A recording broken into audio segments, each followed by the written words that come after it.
আজকে প্রশ্নোত্তর পর্বের শুরুতেই আমরা সেলিব্রিটিদের প্রশ্ন নেব, তারপর আমরা সাধারণ মানুষরা গল্প টল্প করব, বাদ বাকি প্রশ্ন নিয়ে আলোচনা হবে। তো প্রথম সেলিব্রিটির প্রশ্ন এস স্যাম, তিনি প্রশ্ন করছেন, দাদা আপনি কেমন আছেন?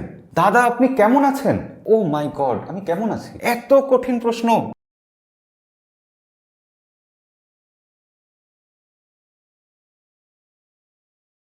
আমাদের সব সমস্যার সমাধান থাকে গুগলের কাছে। আমরা তাহলে গুগলকে একবার প্রশ্ন করে দেখি। গুগল, টেক সাইগাই কেমন আছেন? টেকসাইডাই ভালো আছে, তবে আপনারা তার চ্যানেলটাকে সাবস্ক্রাইবও করুন, তাহলে তিনি আরো ভালো থাকবেন।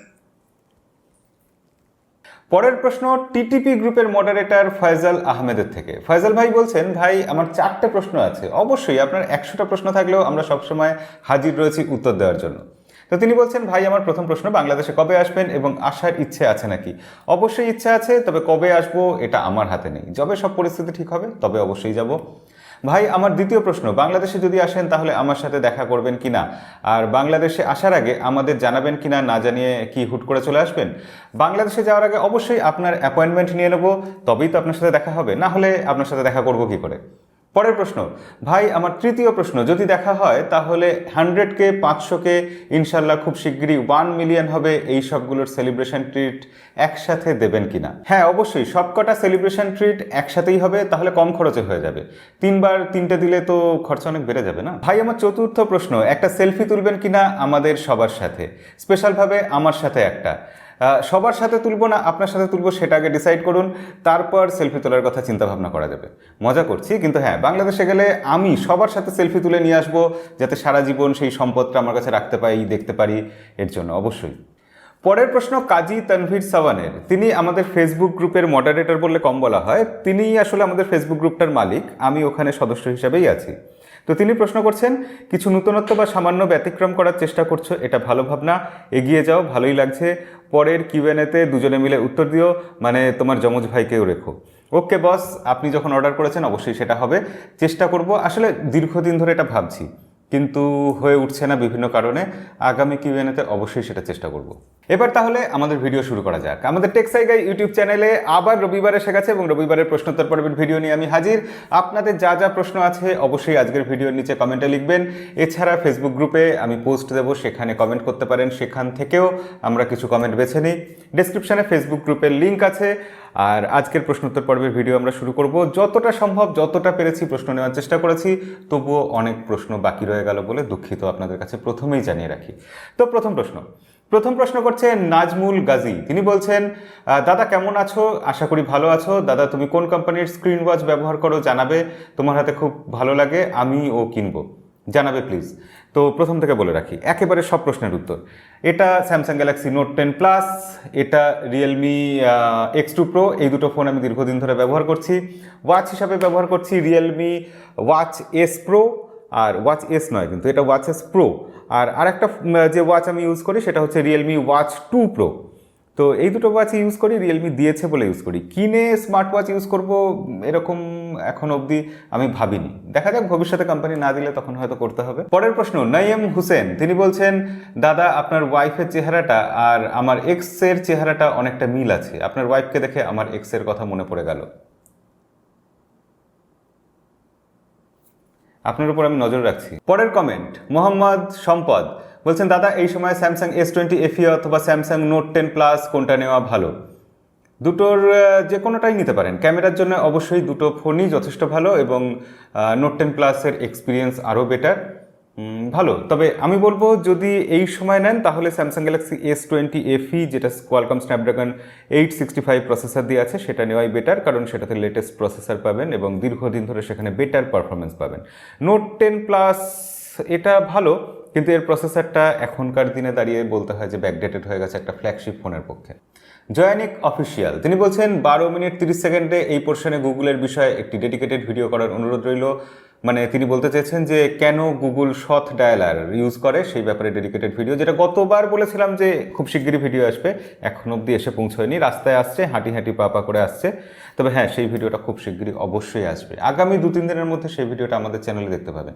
আর বলে রাখি, আগামীকাল সকালে আমাদের চ্যানেলে একটা খুব ইন্টারেস্টিং ভিডিও আসছে, অবশ্যই সেই ভিডিওটা দেখতে মিস করবেন না। তিনি আরও জানতে চেয়েছেন, আমি পিক্সেল 4 ইউজার, দয়া করে পরের ভিডিওতে পিক্সেল 4 সম্পর্কে আপনার ভালো এবং খারাপ লাগার বিষয়ে আলোচনা করলে উপকৃত হব, যেহেতু আপনিও ইউজ করছেন। পিক্সেল 4 নিয়ে আমি রীতিমতো অপরাধী হয়ে আছি। কবে থেকে বলে রেখেছি, 1 বছর হয়ে গেল মনে হয়, যে ফুল রিভিউ আসবে, সে আর দেওয়া হয়নি। তো পিক্সেল 4 নিয়ে একটা ভিডিও অবশ্যই আমি বানাবো। আর পিক্সেল 4 সাথে আইফোন 12 কম্প্যারিজন, ক্যামেরা কম্প্যারিজন করলে কেমন হয় অবশ্যই কমেন্টে লিখে জানাবেন, তাহলে সেই ভিডিওটাই খুব শীঘ্রই বানিয়ে ফেলবো। হজরত কিং তিনি বলছেন OnePlus Nord 2, Vivo V21, Oppo Reno 6 Pro 5G Snapdragon version which will be better for 2-3 years users, software experience, multimedia experience, camera সব মিলিয়ে আমার মতে OnePlus Nord 2ই বেটার হবে, কারণ OnePlus আপডেট বেশি দেয়, অনেক ভালো সফটওয়্যার এক্সপিরিয়েন্স দেয়। আর বাদবাকি ক্ষেত্রে ক্যামেরার ক্ষেত্রে Vivo V21 খুবই ভালো, Oppo Reno 6 Pro এটা লুকসের দিক দিয়ে খুবই ভালো। তো সব মিলিয়ে এটাই বলবো, আমার ভোট Nord 2 এর দিকেই। পরের প্রশ্ন করছেন মোরসালিন দোলন, তিনি বলছেন দাদা বাংলাদেশে 20,000-এর মধ্যে কোন ফোন ভালো হবে? আমি বেশি গেম খেলি না। গেম না খেলেও বাংলাদেশে 20,000-এর মধ্যে Redmi Note 9 Pro Max এই ফোনটা নিতে পারেন। এটার দাম এখন সম্ভবত 20,000-এর মধ্যেই চলে এসেছে বাংলাদেশে। আর সেক্ষেত্রে এটা যদি নাও পাওয়া যায় তাহলে আপনি এই দামে Vivo V20 একবার চেষ্টা করে দেখতে পারেন। সেটাও যদি এই দামে না আসে তাহলে আপনি অবশ্যই বাংলাদেশে Redmi Note 10 এই ফোনটা অবশ্যই পাবেন এবং সেই ফোনটা নিতে পারেন। এছাড়া এর কম্পিটিটর হিসাবে Realme 8 4G সেই ফোনটাও আছে, সেটাও নেওয়া যেতে পারে। তবে আমি বলবো Redmi Note 9 Pro Max বা Redmi Note 9 Pro এই ফোনগুলো চেষ্টা করুন, বাংলাদেশে যদি এই দামে পাওয়া যায় এগুলো এই মুহূর্তে দাঁড়িয়ে খুবই ভালো ফোন। পরের কমেন্ট করেছেন সৌম্য মণ্ডল, তিনি বলছেন দাদা অক্সিজেন ওএসে কি এমন জিনিস আছে এত পপুলার? কালার ওএসও তো ভালো, তাও বেশি পপুলার না কেন? কালার ওএস ভালো কিন্তু বরাবর ভালো ছিল না, আগে খুব খারাপ ছিল, তাই অলরেডি সে বদনাম হয়ে গেছে। এখন যত ভালোই করুক তার সুনাম ফিরে পেতে কিছুদিন তো সময় লাগবেই। এখন অলরেডি কালার ওএস আর অক্সিজেন ওএসের মধ্যে তফাৎ অনেকটাই কমে গেছে, তাই সেক্ষেত্রে কালার ওএসকে খুব একটা খারাপ বলা যায় না। তবে অক্সিজেন ওএস বরাবরই জনপ্রিয় এবং আমাদের পছন্দের, তার কারণ হচ্ছে অক্সিজেন ওএসে অ্যাড বেশি থাকে না, অ্যাড থাকেই না আর কি, ব্লোটওয়্যার প্রায় থাকে না, এছাড়া খুব স্মুথ এক্সপিরিয়েন্স থাকে, ইউআই ল্যাগ করে না, হ্যাং করে না, বাগ খুব কম থাকে, এইসব কারণে অক্সিজেন ওএস অনেক বেটার। পরের কমেন্ট করেছেন আরিক জাহিন, তিনি বলছেন দাদা আমি অনেকদিন পর এই প্রশ্ন করলাম, সেটা হলো UNISOCর প্রসেসর সব ফোনে কেন পাওয়া যায় না বা কেন নামটা আমরা কম আলোচনা করি? আপনার জন্য ভালোবাসা অবিরাম। তিনি যেটা জানতে চেয়েছেন UNISOCর ব্যাপারে, UNISOC আসলে একটা চাইনিজ কোম্পানি যারা প্রসেসর তৈরি করে ঠিকই, কিন্তু তাদের কাছে উন্নত প্রযুক্তি এখন অবধি নেই। কোয়ালকম বা অন্যান্য যে কোম্পানি আছে তারা যে প্রসেসর তৈরি করে, তাইওয়ান এবং আমেরিকার কোম্পানি ছাড়া আর কেউ গোটা পৃথিবীতে আর কেউ সেভাবে প্রসেসরের ব্যাপারে উন্নতি বা ভালো টেকনোলজি এখনও আয়ত্ত করতে পারেন। সেক্ষেত্রে UNISOC এখনও অনেক পিছিয়ে, তাই UNISOCর প্রসেসর নিয়ে সেরকম আলোচনা হয় না, খুব একটা ফোনে আমরা দেখতে পাই না। তবে UNISOC খুব উন্নতি করছে, চাইনিজ গভর্নমেন্ট প্রচুর ইনভেস্ট করেছে তাদের চিপ তৈরি করার যে ইন্ডাস্ট্রি আছে সেখানে। সেক্ষেত্রে UNISOC ইদানিংকালে আগের থেকে অনেক বেটার কিছু প্রসেসর বানাচ্ছে, যার জন্য এখন আমরা 2-1টা ফোনে সেটা দেখতে পাচ্ছি এবং তার জন্যই তাদের নাম ইদানিং আলোচনায় আসছে, নইলে UNISOC আলোচনাতেই আসে না, কোনো কম্পিটিশনেই নেই। সুমন কে সরকার, তিনি বলছেন দাদা আমি বর্তমানে Poco F1 ব্যবহার করছি প্রায় 2 বছর 8 মাস ধরে, OnePlus 9 শিফট করতে চাচ্ছি, ক্যামেরা, ডিসপ্লে, ব্যাটারি ব্যাকআপ বেশি প্রায়োরিটি। আপনার মতামত আশা করছি। অবশ্যই OnePlus 9 এখানে শিফট করতেই পারেন, যথেষ্ট ভালো ফোন এবং ইদানিং তাদের সফটওয়্যার আপডেটের মাধ্যমে ক্যামেরাও খুব ইমপ্রুভ করেছে, প্রথম দিকে ক্যামেরা কিন্তু অত ভালো ছিল না। তো OnePlus 9 নিতে পারেন, ভালো ফোন হবে। পরের কমেন্ট করেছেন নাফিজ খান হৃদয়, তিনি বিশাল কমেন্ট করেছেন, বলছেন আগে যে কোয়ালকম স্ন্যাপড্রাগন 855 চিপসেট দেওয়া ফোন বাংলাদেশে 4,500 টাকাতে পাওয়া যেত, এখন সেটার দাম অনেক কমে গেছে, 32,000 35,000 পাওয়া যাচ্ছে। কিন্তু কোয়ালকম স্ন্যাপড্রাগন 865 875 ফোন আমরা এখন অলরেডি 30 থেকে 35,000 বা 40,000 পাচ্ছি। তো সেটা কি করে হচ্ছে? তো প্রশ্নটা খুব একদম সঙ্গত প্রশ্ন, কিন্তু ব্যাপার হচ্ছে এটা কোয়ালকম স্ন্যাপড্রাগন 865 প্রসেসর অলরেডি পুরনো হয়ে গেছে, 1 বছর পুরনো হয়ে গেছে, সেটাও কিন্তু এখন লেটেস্ট প্রসেসর নয়। 888 প্রসেসর নিয়ে যদি এখন আলোচনা করেন 855-এর সাথে কম্পেয়ার করতে যান তাহলে দেখবেন 888 প্রসেসর দেওয়া ফোন কিন্তু এখন আপনি অত কম দামে পাচ্ছেন না। সেক্ষেত্রে একদম লেটেস্ট প্রসেসর হলে তার দাম সবসময় বেশি থাকে এবং প্রসেসরের বয়স যত বাড়তে থাকে তত তার দাম কমতে থাকে। পরের কমেন্ট করেছেন হোম, তিনি বলছেন Poco X3 Pro versus Poco X3 GT, হ্যাঁ অবশ্যই Poco X3 Pro, Poco X3 GT যতটা চকচক করছে ততটা শোনা নয়। পরের কমেন্ট করেছেন তারেক সরকার, তিনি বলছেন দাদা অ্যান্ড্রয়েডে ব্যাটারি হেলথ চেক করার উপায় আছে কি, থাকলে জানাবেন প্লিজ। ব্যাটারি চেক করার এমনিতে অ্যান্ড্রয়েডে কোনো উপায় নেই, তবুও ইন্টারঅ্যাক্টিভ চেক যে সেটিংটা আছে সেখান থেকে আপনি ব্যাটারি চেক করতে পারেন। এছাড়া কোনো থার্ড পার্টি অ্যাপ্লিকেশন ডাউনলোড করে ব্যাটারি চেক করতে পারেন, যদিও সেটার উপর কিন্তু ভরসা করা যায় না। তাই আইফোনের ক্ষেত্রে আমরা যেভাবে ব্যাটারির হেলথ চেক করতে পারি, অ্যান্ড্রয়েডের ক্ষেত্রে অতটা সহজে ব্যাটারির হেলথ চেক করতে পারি না। শাহরুখ প্রশ্ন করেছেন দাদা ফোন চার্জ 100% হওয়ার আগে যদি চার্জার থেকে খুলে ফেলি তাহলে কি কোনো প্রবলেম? না, এমনিতে কোনো প্রবলেম নেই। ফোন 100% চার্জ হওয়ার আগে যদি আপনি চার্জার থেকে খুলে ফেলেন কোনো সমস্যা নেই।